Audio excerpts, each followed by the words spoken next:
Hey, welcome to the Insurance Buzz. I am your host, Michael Weaver. I am flying solo today because it is the first Monday of the month, which means it is time for a Buzz Beat. And today, we're going to be reviewing, I'm going to be teaching you how to overcome the number one life insurance objection you will receive and how to handle it. How to turn that objection into a conversation. All right. Now, before I get started, I just want to tell you happy Labor Day. I hope you had a great weekend with your family and friends. I hope you are having a great day today. So, what is the number one life insurance objection you are going to receive when you bring up life insurance? I have it through work. I have it through work, Michael. I used to love when prospects or customers would say, I've got it covered. I got it through work. Got it through work. All right. So that's what we're going to be talking about today. How to overcome this objection. I have it through work. Now, I didn't even plan on covering this little tip, but I'm going to go ahead and throw this one out there, okay? I'm going to throw this little golden nugget out there. If you are pivoting over from a conversation to life insurance, one easy way to go ahead and eliminate this objection is simply to assume that they already have it through work. So for example, at the end of a service transaction, like a payment, a change of address, an added auto, you have the ability to turn every single service transaction into a life insurance opportunity by simply saying, hey, Mr. and Mrs. Customer, before I let you off the phone today, I was looking at your notes on file and I don't see any notes regarding your life insurance plan. Tell me, what do you currently have through work? See, I eliminate that objection. I have it through work because I'm assuming that they have it through work. I want you, the customer, to have life insurance through work. Okay. So I wasn't even planning on throwing that nugget out there, but there you go. There is a nugget for you. Take it, run with it, use that pivot. All right. So how to actually overcome this objection. Let's get back to what today is all about. How to overcome this objection. When you hear, I have it through work, I want you to say,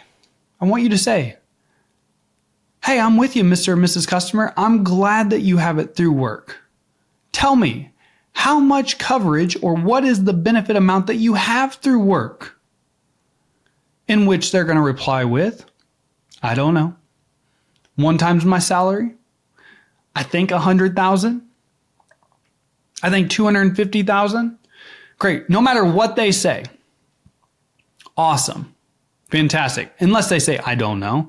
Well, hey, Mr. and Mrs. Customer, I'm with you. How much do you have outside of work? All right. So no matter what they say, great. You're going to make a note because we're going to come back to it. You're going to make a note. Great. I'm with you. How much do you have outside of work? Well, I don't have anything outside of work because I have it through work. Hey, I'm with you. Great. So how did you arrive at that number through work, Mr. and Mrs. Customer? Well, it was just given to me. It was just something I signed up for. Fantastic. Okay, cool. So Mr. and Mrs. Customer, let me ask you, would you consider yourself responsible for providing for your family financially? Would you consider yourself responsible for providing for your family financially? In which 99.9% of people are going to say yes. And when they say yes, I want you to ask why.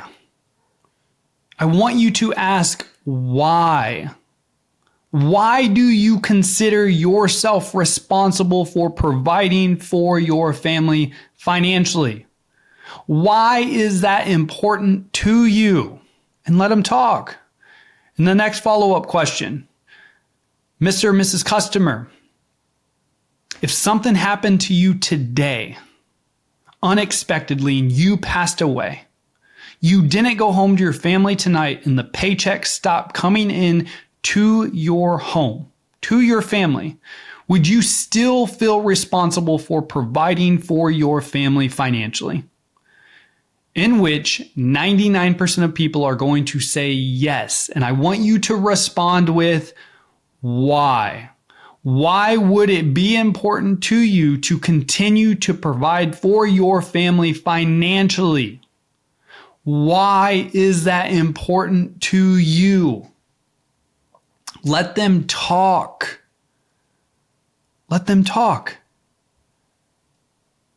And then, how long would you want to continue to provide financially for your family? Meaning, how long would you want your family to continue to receive the paychecks that they are used to receiving while you were working so that they can continue to live the same life they were living? How long would you want to continue to provide financially for your family? How many years? And when they answer, why? Why?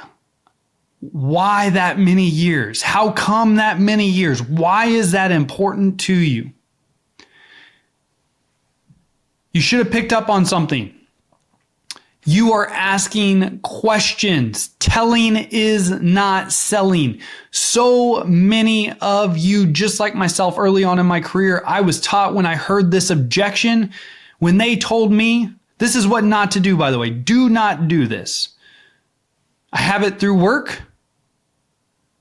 I would always respond with, hey, I'm glad that you have it through work. I encourage all of my customers to have it through work, but let me tell you why you should have it outside of work. And I started telling them all of the reasons why they were underinsured, why only work policies aren't good for them. Here's the thing, is telling is not selling. Your job is not to convince someone that they should have life insurance, that they don't have enough life insurance, that their work policy isn't enough. That is not your job.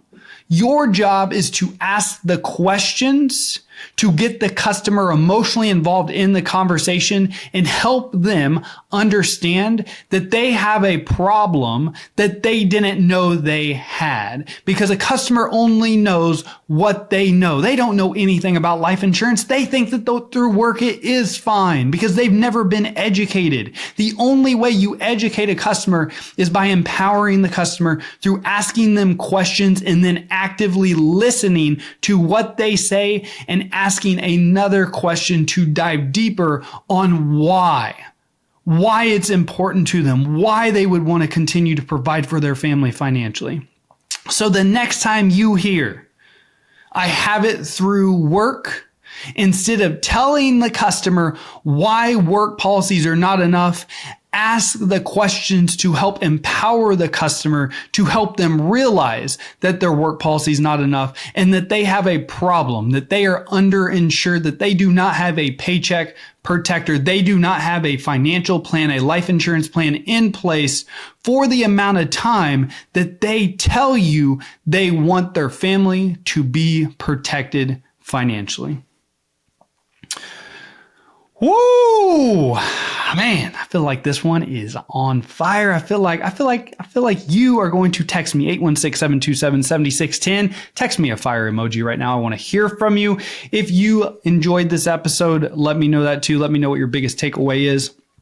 Hey, and while I've got you, if you have not signed up for the 30 Life in 5 Days Challenge, this is just one example of the things we will be covering. We are going to be teaching you what it takes from the preparation process to, hey, making sure that we're actively prospecting your current book of business, to how to include life insurance on the upfront conversations when you're talking to prospects about their auto and home, their auto and renters.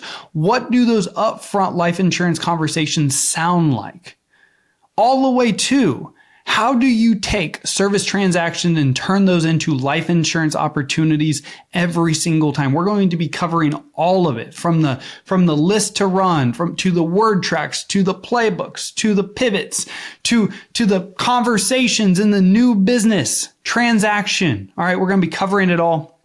Make sure you check it out. Go to www.weaversa, so Weaver, S is in Sam, A is in Apple.com/30 in 5. It starts next week. The challenge is going to sell out. And so I look forward to working with you. If you have any questions, make sure you text us, email us. Other than that, as always, time is the most important, invaluable asset that we all have. I appreciate you spending time with me today. Go out, make it great. Happy Labor Day again.